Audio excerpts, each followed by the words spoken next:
یہی تو ہے توکل الی اللہ۔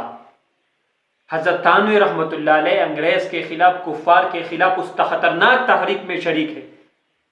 حضرت تھانوی کو دھم کے برے خط آ رہے ہیں، دھمکیوں والے خطوط آ رہے ہیں کہ آپ اس تحریک کا حصہ نہ بنیں، لیکن حضرت تھانوی رحمۃ اللہ علیہ کا توکل دیکھیے۔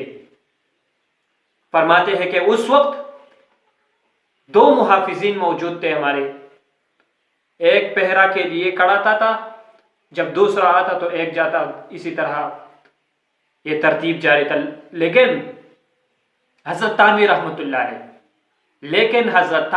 اللہ علیہ ٹہلنے کے لیے، گھومنے کے لیے اکیلے نکلتے تھے، کسی محافظ اور چوکیدار کو، گارڈ کو اپنے ساتھ نہیں لیتے۔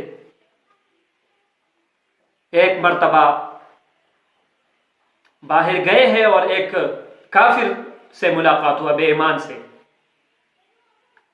تو انہوں نے کہا کہ حضرت آپ کو آج کل دھمکیوں والے خطوط آ رہے ہیں، آپ کے قتل کے منصوبے بنائے جاتے ہیں، آپ ایسے اکیلے نہ گھوما کریں۔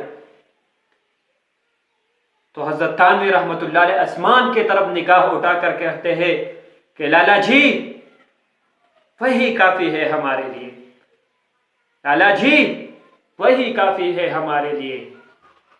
تو پھر وہ کافر کیا کہتے ہیں، پھر تو آپ کا کوئی بھی کچھ بھی نہیں بگاڑ سکتا۔ یہی ہے ہمارے اکابرین کا، ہمارے مشائخ کا یہ توکل الی اللہ ہے۔ اگر ہم اللہ تعالیٰ پر توکل کریں تو وہی اللہ ہے، ہمارے لیے راستے نہیں کھلے گا۔